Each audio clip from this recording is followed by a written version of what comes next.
اپنا حق چھوڑنا بھی صدقہ ہے، خالی غصہ ذبح کر دیا کرو، یہ بھی صدقے کی قسم ہے۔ اگر کسی کو تکلیف دے کر بھی اچھے سے سو لیتے ہو تو پھر اپنے ضمیر کا جنازہ پڑھ لو، کیونکہ وہ وفات پا چکا ہے۔ معمولی معمولی باتوں کو دل میں رہائش نہ دیں، کیونکہ اگر یہ دل کے مکین بن جائیں تو بڑے بڑے رشتے مسافر بن جاتے ہیں۔ موت کو یاد رکھنا نفس کی تمام بیماریوں کا علاج ہے۔ یہ اچھا ہے کہ آپ اہم ہوں، لیکن یہ زیادہ اہم ہے کہ آپ اچھے بھی ہوں۔ کسی کی مدد کرتے وقت اس کے چہرے کی جانب مت دیکھو، ہو سکتا ہے اس کی شرمندہ آنکھیں تمہارے دل میں غرور کا بیج بو دیں۔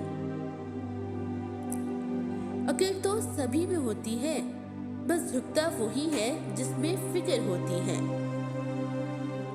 خدمت ایک ایسی چیز ہے جو انا کی دیواریں گرا دیتی ہے اور انسان کو اس کے باطن سے ہم کلام کر دیتی ہے۔ جو دو گے وہی لوٹ کے آئے گا، چاہے عزت ہو یا دھوکہ۔ نیت صاف ہو جائے تو نصیب بھی بدلنے لگتا ہے۔ کسی کو اتنی عزت نہ دو کہ آپ کی بے عزتی کرنا وہ اپنا حق ہی سمجھ لے۔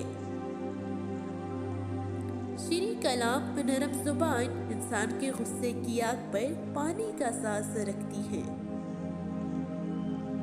استاد بادشاہ نہیں ہوتا مگر بادشاہ بنا دیتا ہے۔ عرق گلاب، گلیسرین اور لیمو کا رس ہم وزن لے کر آپس میں ملا کر فریج میں رکھ لیں اور روز 2 دفعہ ہینڈ لوشن کے طور پر استعمال کریں، آپ کے ہاتھ دودھ جیسے سفید ہو جائیں گے۔